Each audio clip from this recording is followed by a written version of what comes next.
Well, as expected, no surprise, Blake Griffin and Chris Paul both opt for free agency. Now, a lot of people are going to say, well, what does that mean? Why would he opt out that deal? Would have gave him like 200 million if he stayed. Chris Paul is at the point where you've seen it with David West, who turned down $12 million.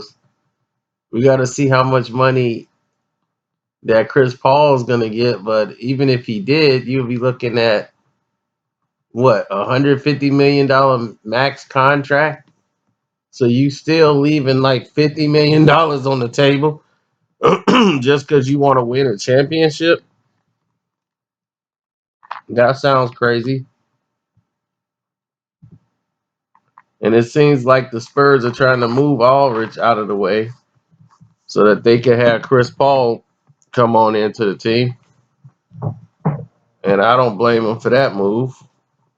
Uh, I think him on the Spurs would be a good fit. But is it enough to win an NBA championship or beat Golden State? I doubt it. You guys have no answer for Kevin Durant. You have no answer for Clay. You have no answer for Steph. Draymond is still a factor. They play as a unit. They share the basketball. Just too many old legs on San Antonio to really be a threat. Um, Chris Paul, another ball handler who can control the floor, but he's kind of unreliable. This is a guy that's been hurt almost every year down the stretch. You know, it's always some nagging injury or something that pops up when it's playoff time. So I don't know how well that helps you out. Now, Blake Griffin is a guy that could actually end up going back to the Clippers.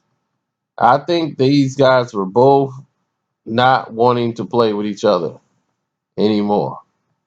Will they both go back to the Clippers? I don't really see that happening.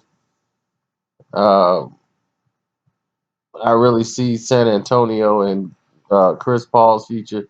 There's just so many people up for contracts with the Clippers. The Clippers are going to be totally rebuilt, remade.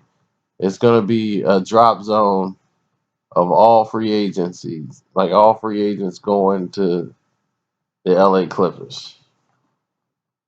They're going to get a new stadium, and when they open that new stadium, hopefully they got LeBron James and 15 other players with him.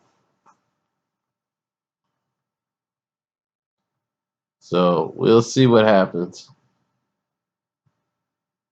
But Blake is the bigger story. Like where does he go and fit in? A lot of people think now that Jimmy Butler's gone, they could get Blake Griffin to play his position and signing Blake. I'm like, well, you want to lock down Blake Griffin, another guy who gets hurt during the playoffs, and spend all that money because he's gonna want a big contract. And the Bulls are not really a contender. I mean, do you move Kevin Love and pick up Blake Griffin on your team if you're LeBron? If it could be done, well, here's the problem. He's a free agent already.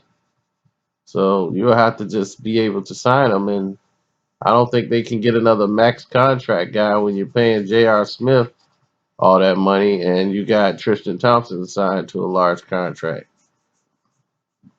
You got basically three max contracts on the team.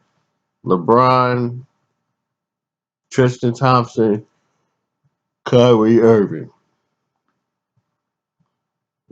Then you got a major contract with J.R. Smith. That was a lot of money that's wasted. And everybody else's contract is just, to me, excessive because none of them lived up to it.